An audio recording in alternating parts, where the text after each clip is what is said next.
Hey there, hi there, ho there, friends. Today's episode is all about Walt Disney World and our opinion about the different resorts. Welcome to Traveling with Michael. My name is Michael Salazar with Travelmation Travel, the fastest growing travel agency on the internet.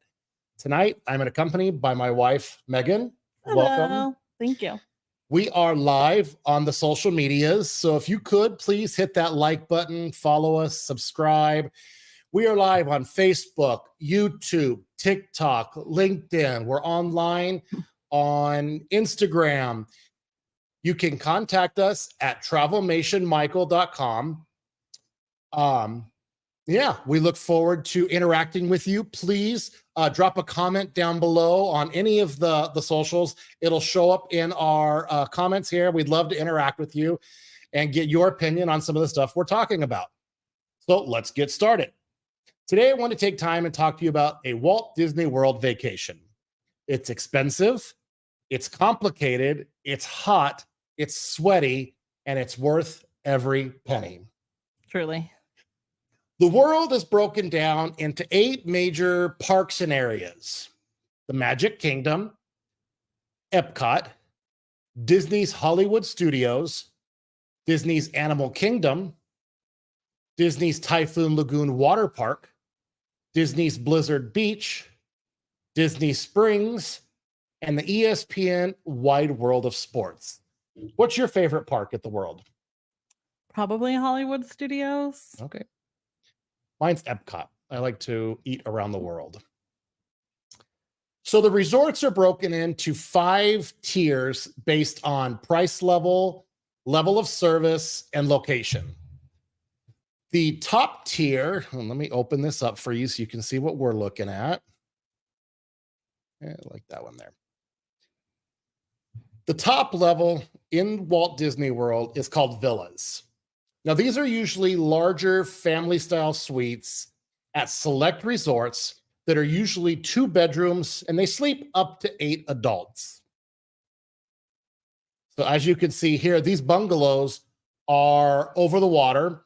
There's also the cabins and some other different larger rooms, but these are our favorite. This is our bucket list right here. For sure. Yep. So the next level is the deluxe level. Now, the deluxe resorts have some of the nicest themings in the world, and they are at Disney's Animal Kingdom, Disney's Polynesian Resort, Disney's Grand Floridian, Disney's Wilderness Lodge, and Disney's Contemporary and the Beach and Yacht Club, and also the Boardwalk Inn. Now, I've stayed at the Contemporary, and that's what you're seeing on the screen here. This is where the monorail goes through the middle of the hotel. It's the coolest thing. You open your bedroom door, and there's a monorail going through there. The latest update is the Incredibles theming in some of the rooms. So it's a really nice resort. Now, on most of these resorts, if not all of them, they're within walking distance to a park. Yeah, all of them within walking distance to a park. Hence the price point that they're at. Now, the next level is the moderates. And the moderates consist of the Caribbean Beach Resort, Port Orleans Riverside and Port Orleans French Quarter, Coronado Springs. Our favorite is the Disney's Caribbean Beach. Yeah. We're a family of 5, and so that was probably the cheapest option we found that sleeps all 5 of us in one room rather than having to get 2 rooms. So the picture that you're seeing on there with the 2 queen beds, that little green couch, it has like a pull down bed, and our oldest slept there. So that was perfect for a family of 5. Not every room has that option, and that's the nice thing about Caribbean Beach. Yeah, and so each of these has a really unique theme to it. So obviously Disney's Caribbean Beach has a Calypso theme. Each resort area is named after a different island in the Caribbean and has a little bit of a colored theme to match that. Port Orleans, Riverside, and French Quarter, obviously New Orleans theme. And the Coronado Springs is like the Sonoran Desert, so a lot like Arizona and New Mexico. We really liked Caribbean Beach too because of the skyline. Yeah, and we'll talk about what Skyliner. The Skyliner. Yeah. We'll talk about what that is here in just a little bit. So now the next level of resort is the value. And let me tell you, just because it's called value, these are no Motel 6s. These have some of the most fun themes out of all the Disney resorts. So they have Disney's Pop Century, which is themed to the decades. Which is where I'm trying to convince Michael to stay next time. Absolutely. There's the All-Star Resorts. So they have the All-Star Movies, All-Star Music, and All-Star Sports, and Disney's Art of Animation, which plays homage to Disney and Pixar's greatest features. That's where we stayed as a family, our first time that we went there. And they have different themed rooms like the Cars. Yeah, we stayed in the Little Mermaid. And Finding Nemo. Finding and Lion King. Yeah. So you can see in the picture on here, that's the Cars pool and the Nemo family suites. And they have family suites here. The family suites have bunk beds. It's like a 2-bedroom. So one bedroom has a king, the other bedroom has bunk beds, and they have a living room with the pull down. So you can get a good family of 5 or 6 inside there without a problem. When we went, though, we were only 3 of us at that point. Yeah. But and some of these resorts are spread out. Like the Little Mermaid, it's a hike. It's a long walk. It's probably, I think we had the very last furthest, probably 150 to 200 yards, maybe more, to walk. When I say walk, you're walking, that's from the cafeteria, restaurant area, lobby to the farthest rooms. And with these resorts here, these value resorts, some of them are connected. So you can walk across the river or around the lake to get to them. And some of them are also connected to the Skyliner as well. This one is too, right? This one is too, yep. So the last tier is campsites. Yes, you heard that right. Campsites. At Disney's Fort Wilderness, you can go camping, whether you're bringing your RV or renting one from a local vendor or just popping up a tent. This is a very unique experience, especially during the holidays. So during the holidays, everyone decks out their campsite with Christmas lights and decorations. What are they called? The inflatables. Yeah. They go all out, and you can rent a golf cart and drive around. They do parades. It's a lot of fun. And so as you can see in the picture here, you can bring your own, pull in a trailer, bring in a fifth wheel, bring your diesel pusher, park it inside there. Or there's tents already set up, ready to go, and you can add more if you have friends coming to join and get that little area. It's a pretty neat little thing. And we've never done that, but it would be a lot of fun to take the motor home and park it there, even for just a night or two, just to experience that. Yeah. Okay, so those are the resorts at the Walt Disney World property. We wanted to kind of get your opinion. Where have you been? If you've been to Walt Disney World, put it down in the comments where you've stayed. If you stayed on property or if you stayed off property. And there's hundreds of resorts around Walt Disney World, but we like to stay on property in the Disney bubble, as they like to say. And it just, I don't know, it gives you this feeling that you're just like, nothing else is around you but what they want you to be around. So please, in the comments below, put where you stayed or maybe where you want to stay. So now let's talk about how to plan a resort at Walt Disney World, because it's easy, but it's not easy. They've made it very difficult, and they've made our jobs as travel agents easy to help you. So the first thing you need to do before we can even sit and talk to you is you need to come up with how long do you want to go for, how many nights, and when. At least a general idea of when you want to go. Now, remember, in Florida, it's hot and it's humid and it rains a lot. But when it rains, it's usually only for a couple hours in the afternoon. Everyone huddles under something and then they just go back about their day. Yeah. Usually like around 3 o'clock, it rains for about an hour and then it's done. My opinion, and I believe Megan's the same, the best time to go to Florida is in January and February. I agree. The first time that we went Thanksgiving was the weekend after Thanksgiving, I think. Yeah. And that was still a little hot. It was. I think that it started to cool down like the week after we left, or the week or two following. But January really has worked out well for us. So January is great if you want to avoid, November is great if you want to avoid the holiday crowd and still get the holidays. Yeah. Because that usually goes up November 17th, right around that frame. The first week in January, after New Year's Eve, up until like the 8th or 9th, you could also get that whole Christmas theme if you're into celebrating Christmas after Christmas.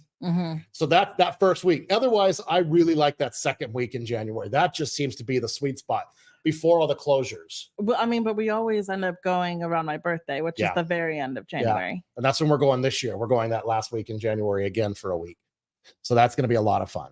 Okay. So once you determine what dates you want to go to, then we want to determine our resort based on price range. Well, before we choose a date, we really need to know how long we want to be there. Right. There's absolutely. 4 parks. Yeah. And so your minimum 4 park days. I mean, I guess you could cut one out. I don't know which one you would choose. I know which one you would choose. Yeah. But so you're at 4 minimum. And the first time when we went with just us 2 and Ailey, we didn't really work in a rest day at all. No. And so when we went back, all 5 of us, we had a rest day in the middle. And I would absolutely recommend that if you have the time. So what we did last time was I think we went for 7 days and did 2 days in the park, a rest day in the middle, 2 days in the park, and then a rest day in the beginning and the end or something like that. That's how we did it. It went for 8 days. I think something like that. Yeah. We had like 1 rest day and then we did 1 like half day in the park.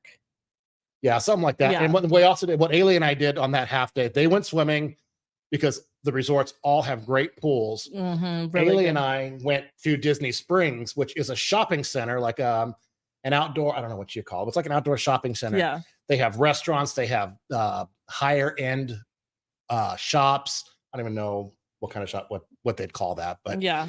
And then there's like different activities and things to do. And so we went to the Coca-Cola store and we did the disgusting Beverly challenge where, you drink the sodas from around the world and one of them's Beverly and it's disgusting, but you have to do it every time you go just because that's what you do. Yeah. So that's a good thing to do on your rest day. So let's get back into our list here. Now that we've kind of determined a rate, we need to determine which resort price range we want to stay at. Now, what's important with this is you kind of want to decide, am I gonna be a battle guy? Am I gonna go to the parks open to close? Or am I gonna take my time? The first time we went, we're like, okay, we're gonna do as much as we can. Yeah. But we knew we were coming back. So we were like, okay, we're not gonna do this, we're not gonna do that. We're going to do that the next time we come. But we also, that year, we had park hoppers. We did. And so you can go back to a park if you want to. And this last time, we didn't choose that. So once we finished that park, we were like, okay, well, we don't want to leave until we've done everything that we could possibly do. Right. But. So my hope getting back to this is, if you're going to be the warrior, you do not need to get a high-end fancy resort. All you're doing is sleeping. Yeah. Save some money. Stay at one of the value resorts. The biggest challenge with the value resorts is transportation. They all have their issues with transportation. I'm not going to sugarcoat that. You have to wait for buses or the Skyliner or a monorail. It's part of going to Disney World. It's the biggest challenge. Yeah, there's lines. Yeah. But it's a little bit further away. So it takes a little longer to get to the parks. But if all you're doing is just sleeping, get a value resort, spend more money in the parks, buy the extra souvenirs or the better food. I was going to say, the first time spent all of our money on the highest dining plan option. Yeah. And had breakfast, lunch, dinner, snacks. I mean, we couldn't eat that much, but we had the option too. It was so much food. It was so much food. So once we get our resorts picked out, we then have to, since COVID, you have to schedule your parks ahead of time. 99% of the time, the parks you want to go to, you're not going to have a problem, especially if you're staying on property. You have priority over pretty much everybody else.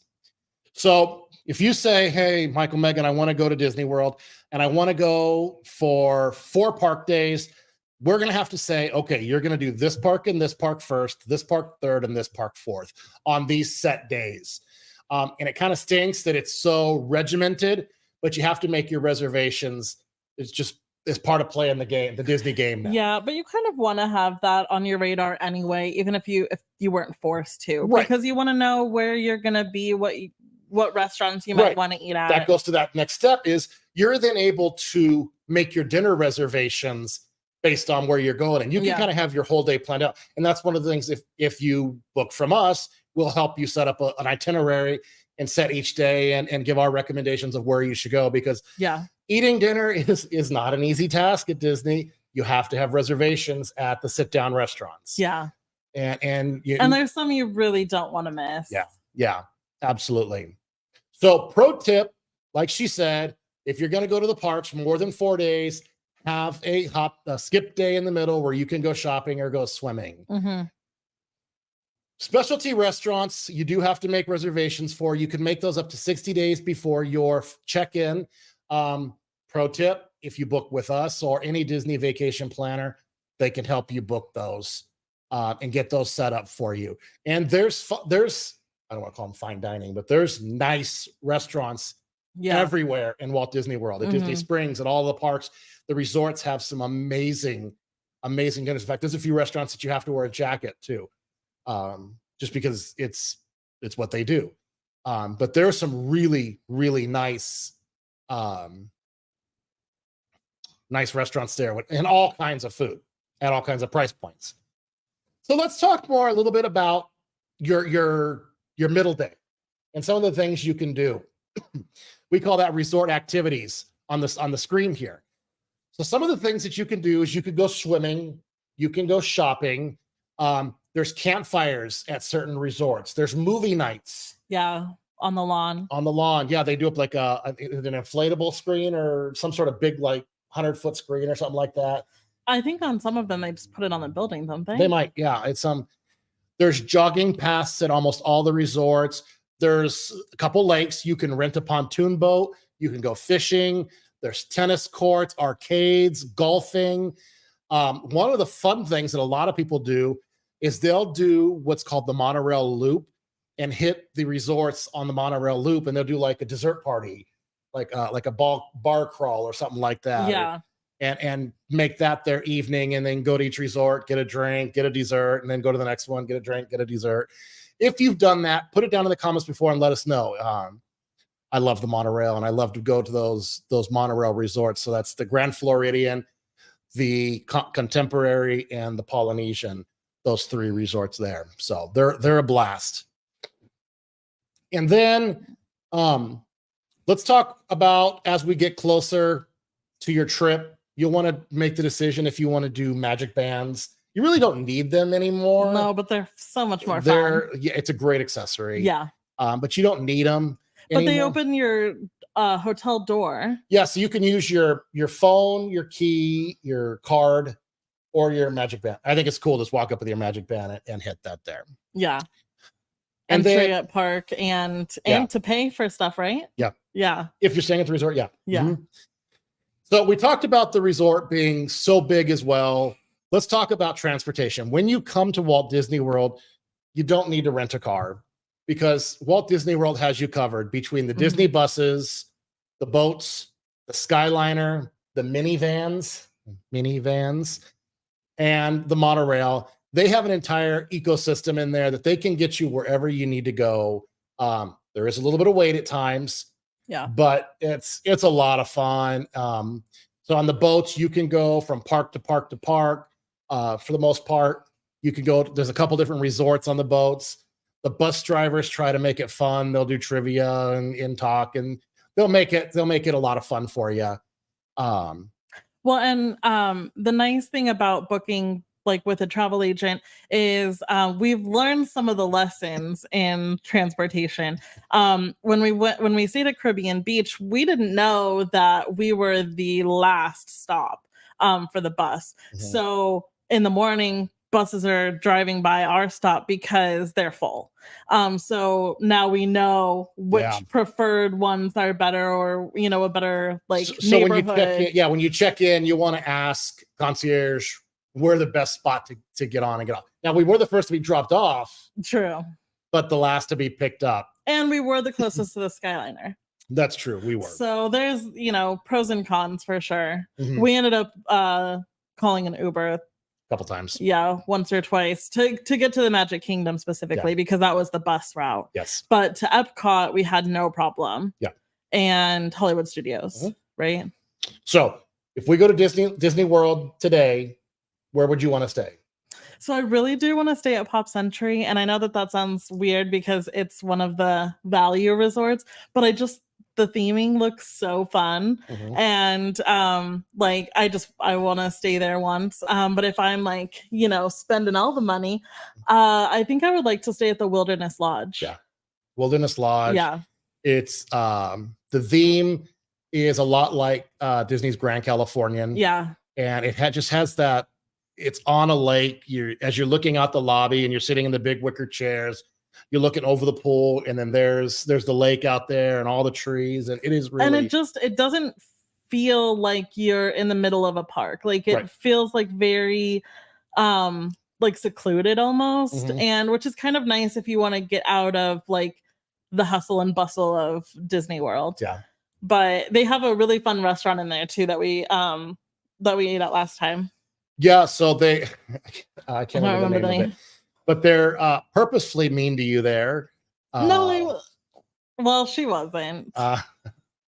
She wasn't. Well, I think so. They like read the room. Yeah, they do. They have a lot of fun. Oh, it looks like we got a comment here. Let's see here from Halikon. You look like a lovely couple. Just thought I'd say. Well, thank you so much. I greatly appreciate that. We are a lovely couple.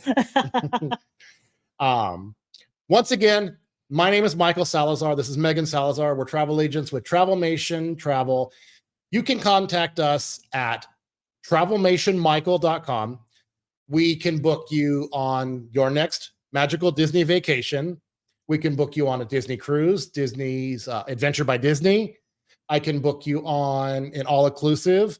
Do you want to do Royal Caribbean, NCL, any of the major cruise lines? You want to take a Viking River cruise? I can help you with that.